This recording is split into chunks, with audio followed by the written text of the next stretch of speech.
Assalamualaikum warahmatullahi wabarakatuh. Selamat pagi Bapak Ibu semua. Perkenalkan, nama saya Untung Suharko, mahasiswa Undira semester 1, Teknik Elektro. Saya ingin menyampaikan presentasi yang berjudul Potensi Bahasa Indonesia menjadi Bahasa ASEAN. Sebagai bahasa nasional, bahasa Indonesia memfasilitasi komunikasi di negara yang memiliki suku, agama, dan bahasa daerah yang sangat beragam.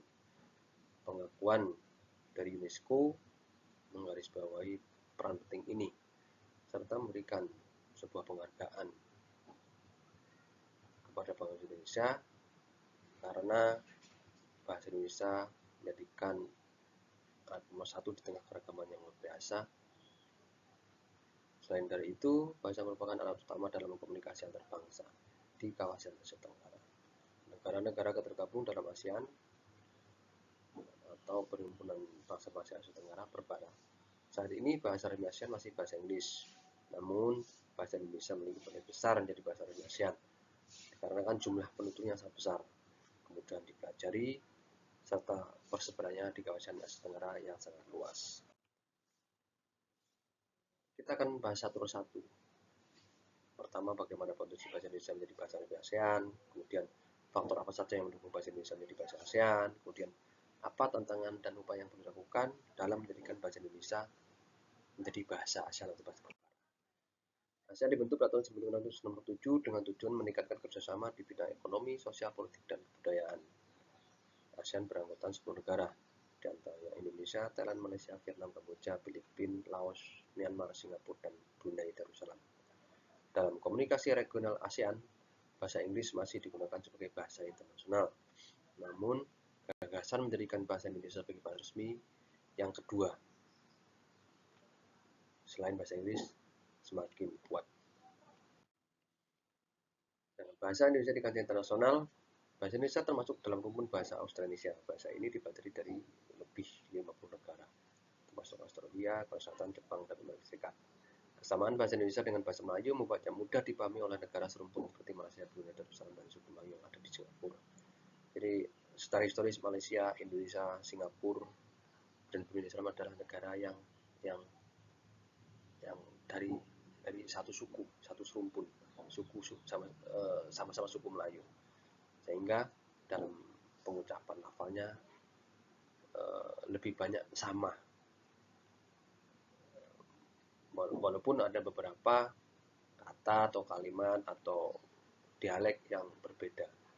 Namun jika kita bertemu dengan orang-orang Melayu dan mereka mengucapkan bahasa Melayu mereka, sedikit banyak kita akan mengerti dengan bahasa mereka. Untuk faktor-faktor yang mendukung potensi bahasa Indonesia menjadi bahasa perbara, pertama, jumlah penduduk lebih dari 275 juta orang. 5 tahun ke depan kemungkinan sampai 350 juta orang lebih. Kesamaan bahasa dengan negara serumpun, jadi bahasa serumpun seperti Malaysia, Singapura, dan Brunei tadi menjadikan pengaruh kuat untuk bahasa Indonesia menjadi bahasa yang kedua di ASEAN. Struktur bahasa Indonesia yang sederhana dan mudah dipelajari. Kemudian pengaruh politik dan ekonomi Indonesia di kawasan ASEAN. Secara geografis, Indonesia negara yang sangat besar dibandingkan dengan negara-negara lain di kawasan Asia Tenggara. Indonesia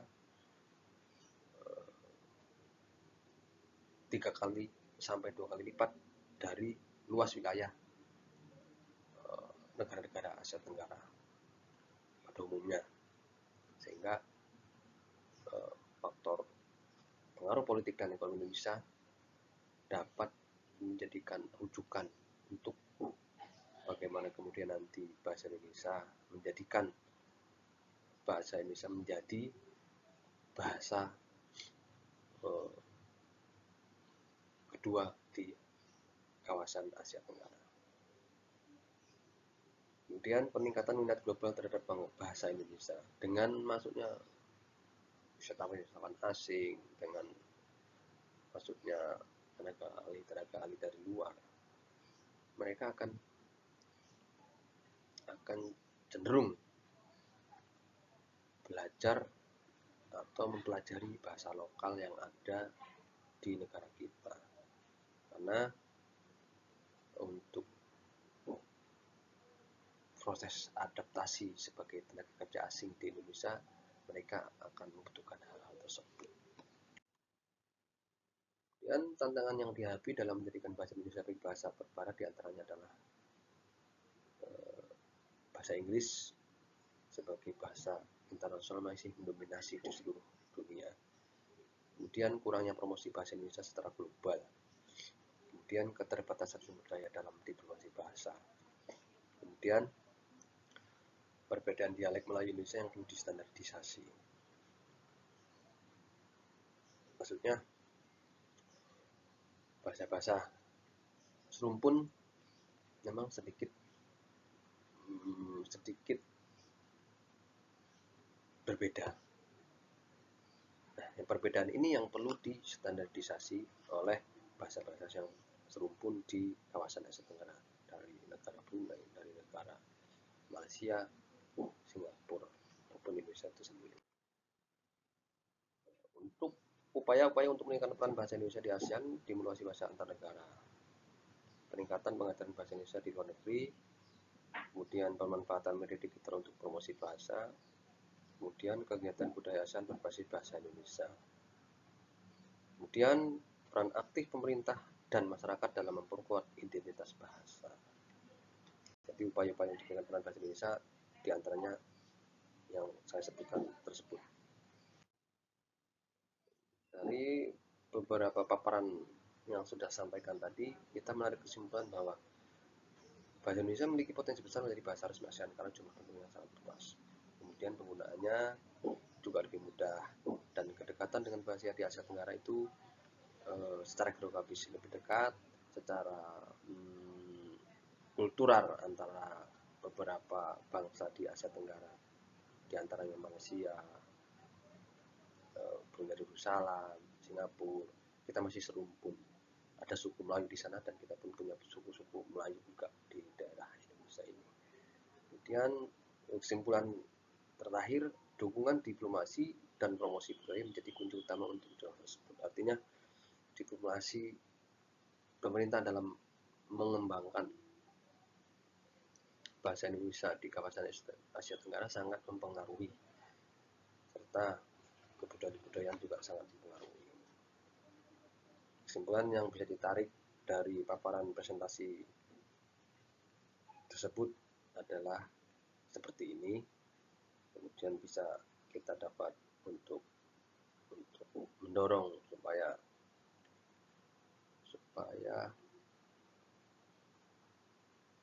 perhatian pemerintah kepada bahasa Indonesia untuk menjadikan bahasa yang kedua di kawasan Asia Tenggara itu dapat terrealisasi dengan baik.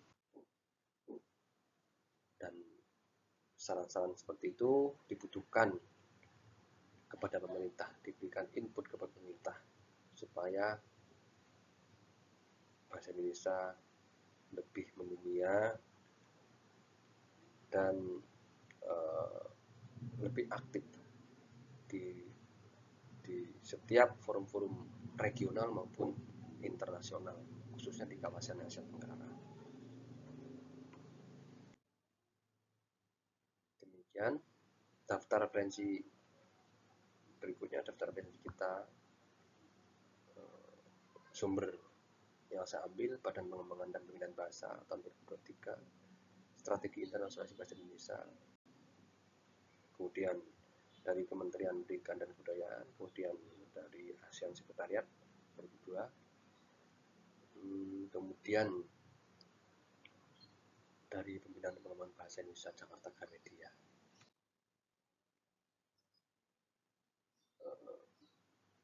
Bahasa Indonesia menjadi sumpah bagi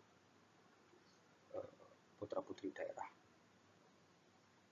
sumpah pemuda di awal-awal kemerdekaan, sehingga kita mendorong supaya bahasa Indonesia menjadi bahasa yang kedua di Asia Tenggara bukan suatu hal yang mustahil. Terima kasih yang